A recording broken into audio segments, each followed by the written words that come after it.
বাহিরে প্রচুর পরিমাণে গরম, আর এই গরমের মধ্যে আমরা ৩ ব্যক্তি বের হয়ে গিয়েছি শপিং করার জন্য। হ্যালো এভরিওয়ান, আসসালামু আলাইকুম। This is me from my page Afras Momen. নতুন ভিডিওতে আপনাকে স্বাগত। ভিডিওটা আমার কয়েকদিন আগে করা ছিল। আমরা ফার্স্ট আমার ননদিন এসেছিল আর তাকে ডাক্তারের কাছে নিয়ে যাব দেখে আমরা ৩ জন রেডি হয়ে বের হয়ে গিয়েছি। এর মাঝে যদি সময় পাই তাহলে আমরা বাজারের ভিতরে গিয়ে আমাদের সব কেনাকাটাগুলো কমপ্লিট করে ফেলবো। তো সেই উদ্দেশ্যে আমরা একটু সকাল সকাল রওনা দিয়ে দিয়েছি, যেহেতু গরম তাই পিচ্চিকে একটু কমফোর্ট ড্রেস পরাই দিয়েছি একটু ইজি লাগার জন্য আর কি। তো তারপর আমরা এই যে ক্লিনিকে গিয়েছি, আর এখানে গিয়ে আমাদের পরিচিত ডাক্তার আঙ্কেলকে দেখাবো আমার ননদিনের চিকিৎসা করানোর জন্য। তারপর তার রিপোর্ট গুলো করতে দিয়েছিল, তো রিপোর্ট গুলো করার জন্য আমরা আদার্স রক্ত বিভিন্ন কিছু দিয়েছিলাম রিপোর্ট গুলো কমপ্লিট করার জন্য। দিয়ে তারপর আমাদেরকে ১.৫ ঘন্টা সময় দিয়েছি রিপোর্ট আসার জন্য। তারপর আমরা এই সুযোগে বের হয়ে গিয়েছিলাম বাজারের উদ্দেশ্যে, আর বাজারে গিয়ে আমরা আমাদের প্রয়োজনীয় কেনাকাটাগুলো করে ফেলি। যেহেতু আপনার বাবা সবাইকে কাপড় চোপড় কিনে দিবার সেই উদ্দেশ্যে আমরা গিয়েছিলাম সবার কেনাকাটা করার জন্য। এখানে আমাদের পরিচিত হয়েছে একটা ভাইয়ের দোকানে এসেছিলাম, এখান থেকে যেহেতু আমরা সব কেনাকাটাগুলো কমপ্লিট করে ফেলি। এখানে এসে আমরা কয়েকটা 3 পিস নিব সেই উদ্দেশ্যে একটু দেখতেছিলাম কেমন কি কোনটা কি রকম হবে। আর এই যে এখানে এসে আমাদের এই 3 পিস গুলো পছন্দ হয়েছিল,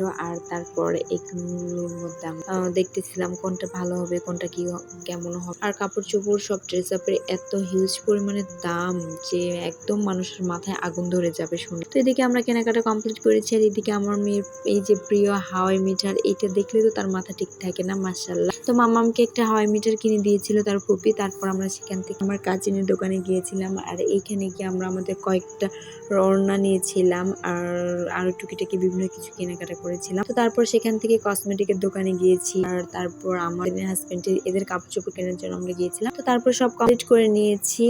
বাজারে এত পরিমাণে ভিড় যে আমরা সবকিছু এভাবে ভিডিও করতে পারিনি। তো তারপর সেখান থেকে আমরা রিপোর্ট নেওয়ার জন্য ক্লিনিকে এসেছি, আর এখানে এসে আমার মেয়ে তো একদম দুষ্টামি শুরু করেছে। সে তার জুতো রেখেছে এক চেয়ারে, বলতেছে জুতো দিয়ে সে তার চেয়ার দখল করে রেখেছে। তারপর সে বসেছে এক জায়গায়, আর এইখানে তো সে ফলের দোকান দিয়ে দিয়েছে একদম তার জন্য যে ফলগুলো কিনেছি। আর এইখানে তো সে পড়াশোনা করতেছে, ডক্টর হবে। বাবা আমার মাম্মামটা কত আশা, মাশাআল্লাহ তুমি অনেক বড় হয়ে মা। তারপর এই যে আমরা এখানে এসেছি, আর এখানে এসে আমাদের সব রিপোর্টগুলো এসেছে, আর রিপোর্টগুলো আসার পর আমরা তারপর ডক্টরকে দেখাই সব মেডিসিনগুলো লিখে নিয়েছিলাম ডক্টরের কাছ থেকে। আর তারপর মেডিসিনগুলো নিয়ে আমরা বাসার উদ্দেশ্যে রওনা দিয়েছি। আর ঈদের শপিং বলতে ঈদের শপিংগুলো তো একদিনের ওইভাবে কমপ্লিট হয় না, তো সবার জন্য যেহেতু শপিং করা হয়েছিল একটু একটু করে কয়েকদিনে কমপ্লিট করা হয়েছিল। তো যা পেয়েছি সবকিছুর জন্য আলহামদুলিল্লাহ। এখন আমার পুরো ভিডিওটা দেখার জন্য অনেক অনেক ধন্যবাদ সবাই।